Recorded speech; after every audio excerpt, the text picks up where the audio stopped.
The first thing is the grip, and I've got on my hand the knuckle and heel pad spots with a line drawn between them.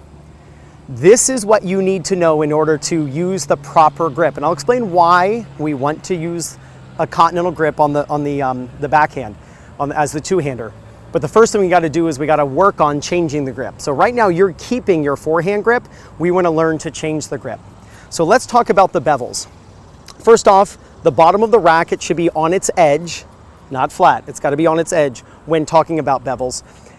And it's an octagon, 360 degrees divided by 8. So each bevel is about 45 degrees.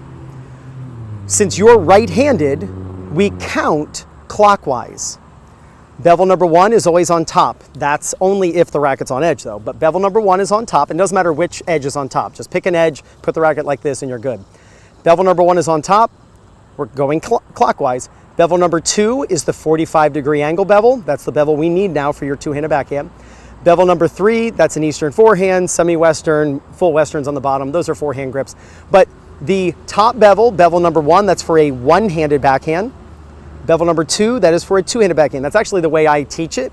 It's very easy. One-handers have their bevel on 1, or use bevel 1. Two-handers use bevel 2. That's not why you do it, but it's cool to remember that way. So what we have to do is we have to take this line that's on my hand and line it up on bevel number 2. So bevel number 2 is this bevel here, the 45-degree angle, flat bevel. I have to take my hand and line it up on bevel number 2. Now, if I open up my hand, you'll notice you cannot see the line. My line between the heel pad and the knuckle of my base knuckle of my index finger is lined up perfectly on bevel number 2. This is called a continental grip. Again, I'll explain why we need to do this in a second, but we first got to learn just to grip change when we see it's a backhand.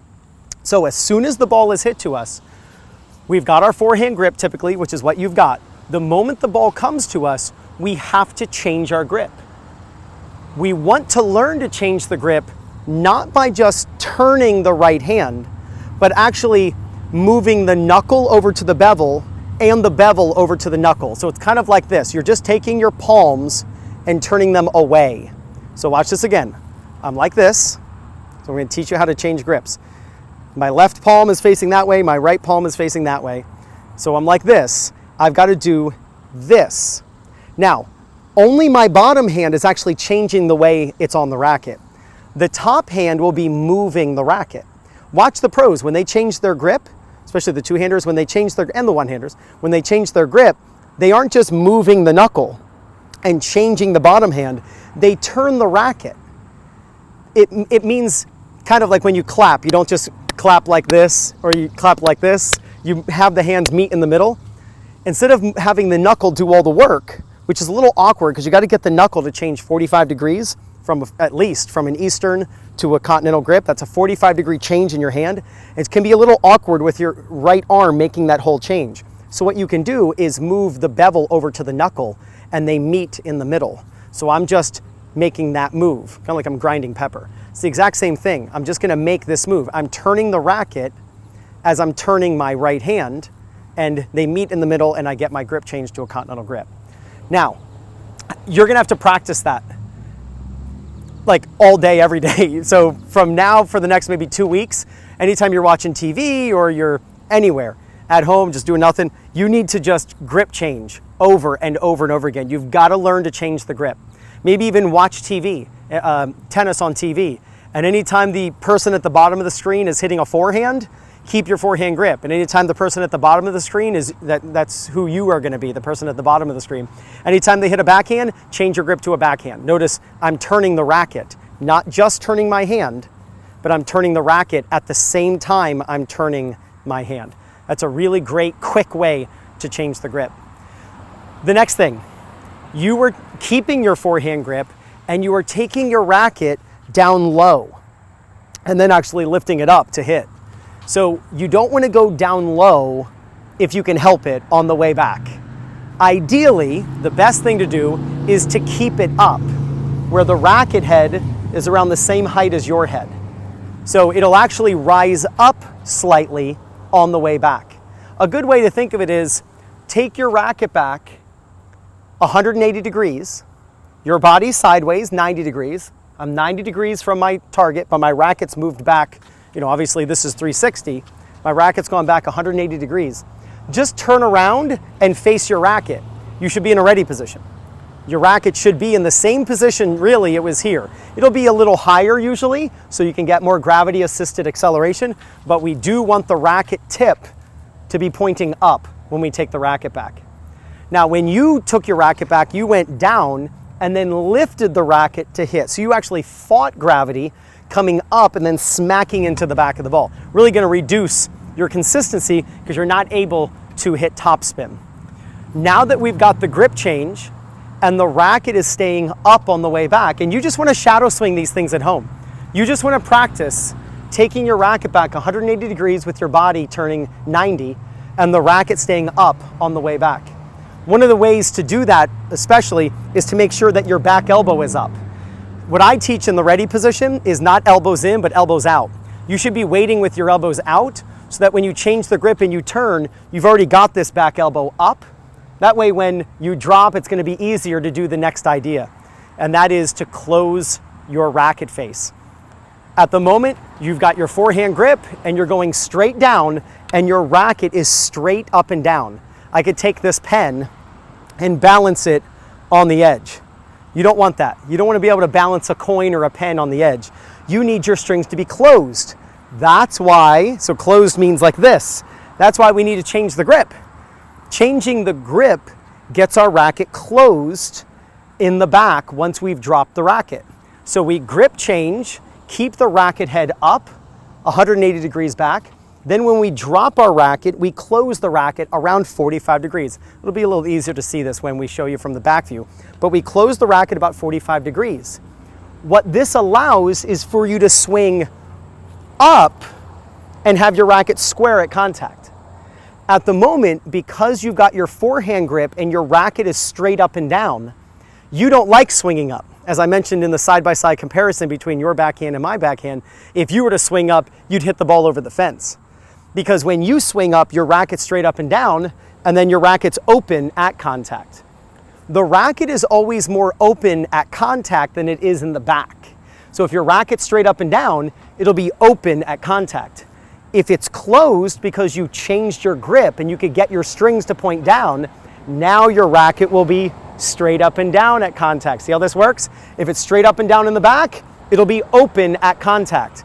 If it's closed prior to contact, it'll be square at contact, which is what you want.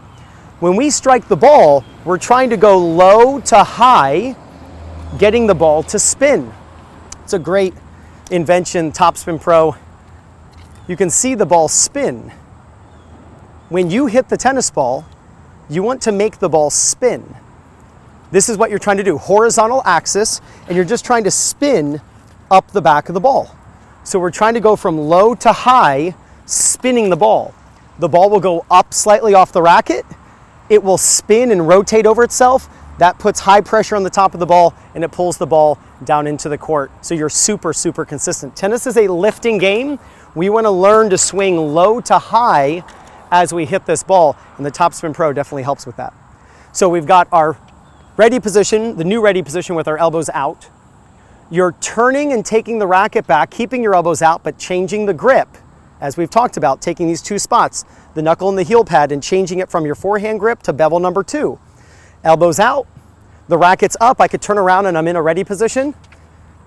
From here, I'm gonna probe, I'm gonna move around. Where do I need to be, right? The ball comes to me, I split step, I turn, I'm moving around.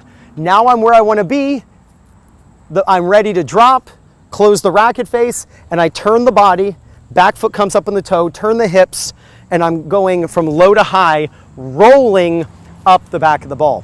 When you hit the ball, you would swing flat into it and you'd actually pull across, and your racket was way over down here. Again, this will be easier to see from the back view, where you saw my finish and I finished with my hands higher than eye level. So one more time and then we'll go from the back.